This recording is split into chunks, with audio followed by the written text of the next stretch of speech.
اللہم صلی علی سیدنا و مولانا محمد. الحمدللہ رب العالمین والصلاة والسلام علی سید الانبیاء والمرسلین، اما بعد فاعوذ باللہ من الشیطان الرجیم، بسم اللہ الرحمن الرحیم.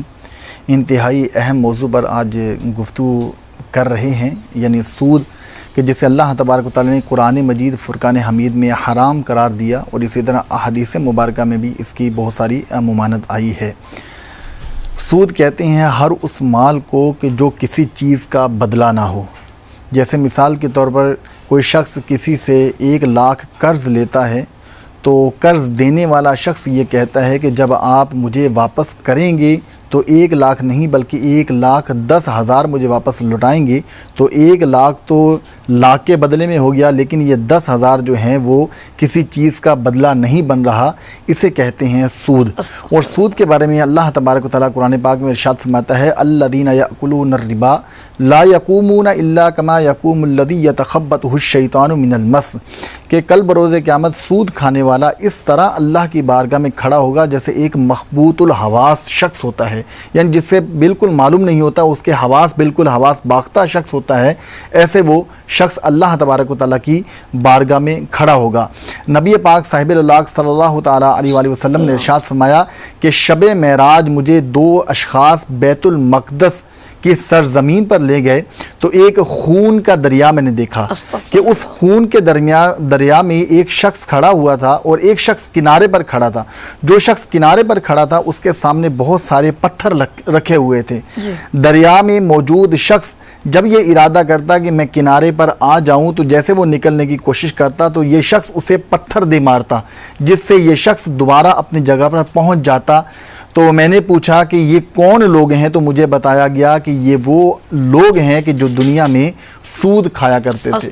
اسی طرح نبی پاک صاحب اللہ صلی اللہ تعالیٰ علیہ وسلم ارشاد فرماتے ہیں کہ شب معراج مجھے ایک ایسی قوم کے پاس لے جایا گیا کہ جن کے پیٹوں کو میں نے دیکھا کہ ان کے پیٹ کمروں کی طرح بڑے ہیں. جس طرح ایک کمرہ ہوتا ہے 8x9 کا ہوتا ہے یا 9x10 کا ہوتا ہے، اتنے بڑے بڑے ان کے پیٹ ہیں، اور ان پیٹ کے اندر سانپ بھی نظر آ رہے ہیں.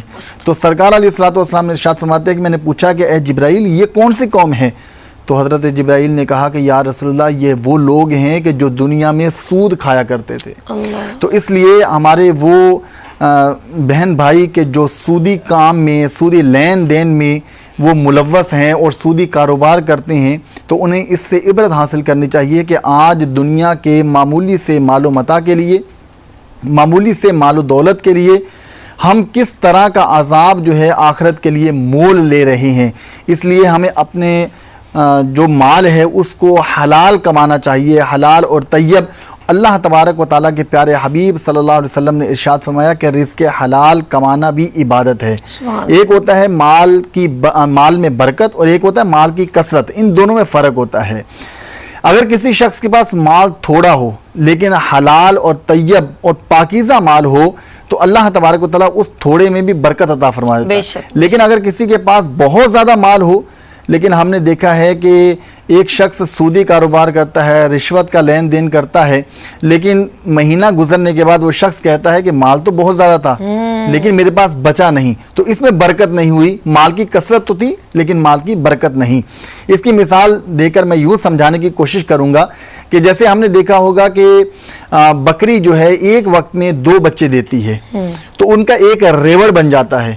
مینا کے اندر کتنے حجاج کرام ہیں جو ذبح کرتے ہیں ان جانوروں کو. اسی طرح عید الاضحیٰ پر ہم ان جانوروں کو کتنا ذبح کرتے ہیں.